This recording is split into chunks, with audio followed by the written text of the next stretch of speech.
the case. Kevin. Good afternoon. Our victim in this case was dropped off on the 31st of December by his parents at a McDonald's in Streamwood, Illinois. He was to meet his friend there, Jordan Hill, who actually ends up being one of the offenders in this case. When he was dropped off, it was under the premise that he would be spending the night with his friend, so his parents naturally didn't look for him until the next day. They then subsequently report him missing in Streamwood. He comes to Chicago. He's at the McDonald's, and Jordan Hill goes and steals a van in Streamwood. He then picks up our victim, who has no knowledge that the van is stolen. He assumed it's Jordan's. They drive to the west side of Chicago, where they basically are driving around and visiting friends for the next 2 days. The victim sleeps in the van. On the morning of the 3rd of January, they go to the address on Lexington, which is where 2 of the other 3 offenders reside, the 2 sisters. And then about several hours later, that's when they bind him and start the assault on him. He is able to escape when a downstairs neighbor calls the police complaining that of all the noise upstairs. The police respond, and the 2 female offenders now go downstairs. They're angry that the police were called. They kick in the door of that apartment. Hence, they are both charged with the burglary. That gives our victim an opportunity to get out, and then he's observed walking down the street by our 11th District officers. Officer Michael Donnelly will explain how they happened upon him. Thank you. Donnelly, D-O-N-N-E-L-L-Y. While at our call, we observed our victim. He was walking with Jordan Mills, at which time I observed him wearing a tank top inside out backwards with jean shorts and sandals on. He was bloodied, he was battered, and due to the cold weather conditions, I approached him for a field interview, at which time, after talking to him, he didn't seem like he was very discombobulated. He was injured, he was confused, and at which time I called an ambulance. I left him with 2 other officers, Officer Adamski and Officer Cronin, to continue my investigation. I left him with them, which revealed that he was missing and endangered out of Streamwood, Illinois. They contacted Streamwood Police and conducted an investigation, which revealed and put the pieces of the puzzle together for what we have right now.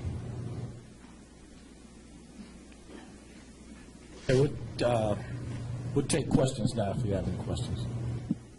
What do you understand the reason for the motive? What do you think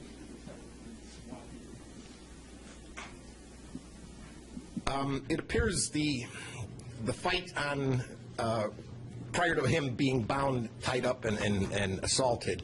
The victim tells us he got into a play fight with Jordan, and it escalated from there.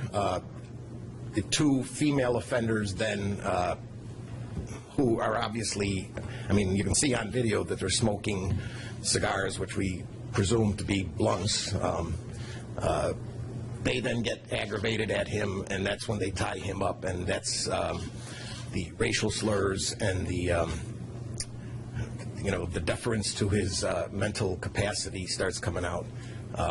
That's primarily one of the reasons that they were charged with the hate crime.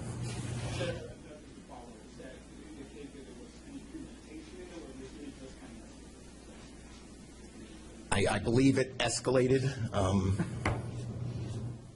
There was certainly no premeditation between Jordan and him when the initial fight broke out. Do we know whether the victim voted for President-elect Trump, whether the suspect knew how he voted, whether that in any way influenced his being beaten and being targeted? No. They are sisters, yes. What was the initial connection between Phil and the victim? They are acquaintances. They attended a school together in Aurora at some point. I don't know if recently, but at some point. Did they hang out They have hung out occasionally before, not frequently.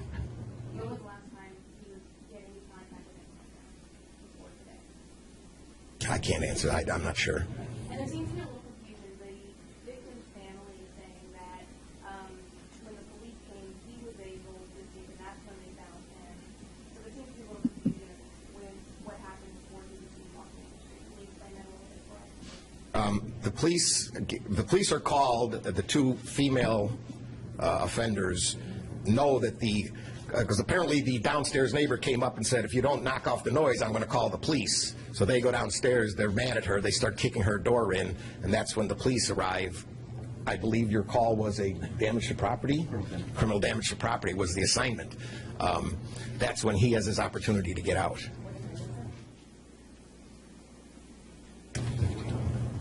About 5:15. 5:15, yeah. Tuesday evening.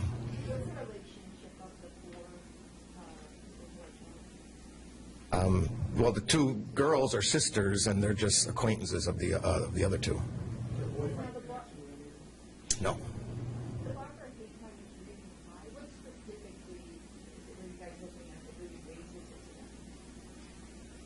Well, again, his diminished mental capacity, the fact that they tied him up, the obvious racial quotes on that they post live on Facebook. Taking in the totality of the circumstances, the state's attorney agreed with us. We sought hate crime charges, and they agreed. Just to be clear, you had mentioned the mental capacity. Was that the impetus, or was that the strong point of the hate crime, or was it the racial comments? It's half a dozen of one, six of the other. Do you have any insight into why they streamed this on Facebook Live? What was their motivation for, publicizing this and I can't understand why anybody puts anything on Facebook. Can you confirm and describe the attempts the assailants made to extort money from a ransom from the victim's family? How they made contact with his parents? No.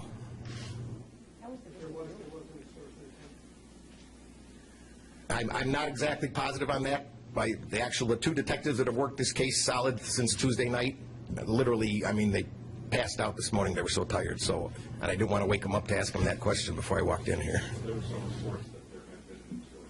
Yes, but I don't know the exact circumstances behind it, so I can't. No. Two more guys. I'm sorry? When the downstairs neighbor told them, I'm going to call the police if you don't knock off all that noise, the two females came down and booted her door in, and they actually grabbed something as they were walking out. So hence it's a forcible entry. Where a theft is concerned, it becomes a burglary. What was the victim doing when all was happening? He's in his parents' custody, presumably out at his residence. He's not from Crystal Lake.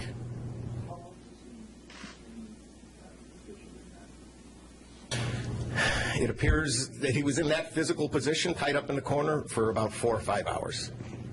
Last one. And of course, the video just shows a small window of time.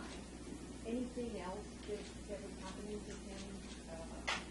We see what's in that video, but what else was happening to him that perhaps you don't know? Well, we have no other video, but we have the statements of the four of them. They admit that they were beating him, kicking him. They made him drink toilet water, and then obviously the video where they're cutting a piece of his scalp. Yesterday, you said he might have been held hostage for 24 to 48 hours. Can you give us a better, solid time frame of how long he was with them? Well, he was with Mr. Jordan from last Friday. But you have to realize the first 2 days he's with him voluntarily. He's riding around in a van that he thinks is Jordan's. It's not until they get to the apartment on Lexington, and even then it's several hours later before the fight breaks out and they tie him. And so he was with them, or at least with Jordan, since Friday, but the actual assault and kidnapping and the crimes took place over probably a 6-hour period on the 3rd. Friday or Saturday? Parents were saying you hadn't seen him Saturday. What was New Year's Eve? Saturday. I'm sorry, I misspoke. Saturday. Defenders live there? Any of the defenders live in The two females lived there, yes. And then what date did you say the assault actually happened? January 3rd.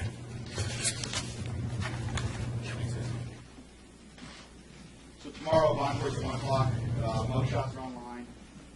You guys have the charges.